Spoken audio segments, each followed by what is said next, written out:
Salut à tous, bienvenue sur canalturf.com. Dans cette émission Direct Course, le quintet de ce samedi 7 mars se déroule sur l'hippodrome de Saint-Cloud. Il rassemble des chevaux bien connus en pareille société. J'ai placé en tête de ma sélection pour cette épreuve numéro 2 Bilge Kagan, un cheval qui est confirmé en pareille société. Il compte une victoire et 8 places en 14 tentatives dans les quintets. Il aborde ce rendez-vous en pleine possession de ses moyens en dire de son entourage. Dès lors, il faudra compter sérieusement avec lui pour les premières places. On lui posera le numéro 4 American Peak, qui n'est autre que le tenant du titre. En outre, ce cheval, entraîné par Didier Prodhomme, vient de prouver sa forme en se classant deuxième dernièrement d'un quintet plus Canwine. Confirmation est ici attendue. Le numéro 8, c'est Chris Penn qui est en forme. D'ailleurs, cette dernière vient d'être prouvée sur la PSF de Chantilly. Le cheval compte 2 places en 7 tentatives dans les quintets. Preuve qu'il faut compter une nouvelle fois avec lui à ce niveau. Le 9 Calamari, 2 places en 5 prestations dans les quintets. Sachez également que sa forme est sûre. Le cheval vient d'ailleurs de faire l'arrivée dans une course à réclamer sur la PSF cantilienne. Ensuite, j'ai retenu numéro 10 Gentleman. C'est vrai que Gentleman effectuera une rentrée, mais le cheval court généralement bien sur sa fraîcheur. Sachez également qu'il a prouvé l'an dernier qu'il fallait compter avec lui à ce niveau. Il a déjà fait l'arrivée de quintet. Ensuite le 14, Moonlight Gambler, qui reste sur une deuxième place encourageante dans un quintet plus disputé à Cagnes-sur-Mer le 18 février sur la PSF. Une distance ici qui lui ne posera aucun problème dans ces conditions. Il devrait pouvoir également lutter pour les bonnes places. Je retiendrai également le numéro 5, Studio, qui a terminé dans le sillage de Chris Penn le 19 décembre sur la PSF cantilienne, et à eux ici de confirmer. Attention également à cette épreuve au numéro 1 Sisyphe. C'est vrai qu'il devra rendre du poids à l'ensemble de ses rivaux du jour, mais le cheval a terminé 3e de cette course en dernier, et dans cette épreuve il me semble en mesure de venir corser les rapports du quintet.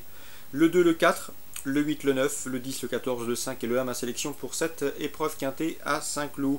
Dans la deuxième course du programme, j'aime beaucoup le 201 Rock Around the Clock, un cheval présenté par Paul Coll. L'entraîneur britannique n'a pas pour habitude d'effectuer le déplacement sur l'entresol à des fins touristiques. D'ailleurs, il fait une razzia généralement dans les courses à réclamer. Une nouvelle fois, son pensionnaire devrait pouvoir se mettre en évidence. Un cheval qui reste sur un succès d'ailleurs sur la PSF de Chantilly. Le 201 Rock Around the Clock. Pour l'entraînement de Paul Coll, concernant la Réunion 2 sur le programme de Caen, Thierry Gauchet est confiant avec ses deux protégés dans la 3e.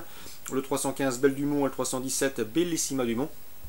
Vous pourrez d'ailleurs retrouver, je pense, sur notre site les impressions de ce professionnel normand.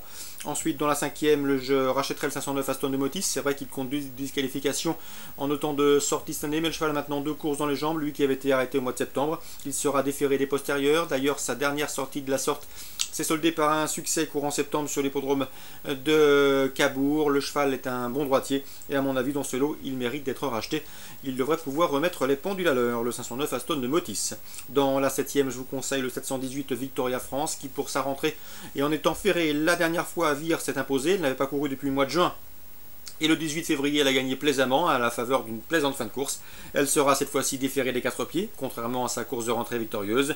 Tony Lobelair aux commandes pour ce bon engagement réservé uniquement à des juments. C'est une lauréate en puissance, le 718 Victoria France. On lui posera le 717, à savoir Vamp de Nanga, qui sera également déféré des 4 pieds pour ce bon engagement. Le 716 dans cette épreuve, c'est Vanille Duperche, qui n'a plus à faire ses preuves en pareille société. Et le 714, Verzé Carizet, elle vaut un autre de ce genre, mais elle aura contre elle d'effectuer une course de rentrée. 718 pour les victoires, pour les places, le 17, le 16 et le 14. Concernant le Croisé-la-Roche en Réunion 3, je vous conseille dans la 2e le 213, qui a été longtemps tenu écarté de la compétition. Le cheval revient bien. C'est un protégé de Didier Brouillet qui s'est classé 3e dernièrement sur le parcours qui nous intéresse. Donc attention à ce 213, entraînement Didier Brouillet. L'opposition, le 204, à savoir Valentino Crépin. Le cheval reste sur 3 victoires consécutives, une confirmation est ici attendue. Attention également au numéro 14, Vagabond d'Ersal, s'il est au mieux. Il vient d'ailleurs de s'imposer sur cette piste du Croisé-la-Roche, c'était le 25 février. Donc 213 qui sera mon préféré pour les couplets, le 4 et le 14 au Croisé-la-Roche en Réunion 3. Excellente journée à tous, bon jeu et à demain.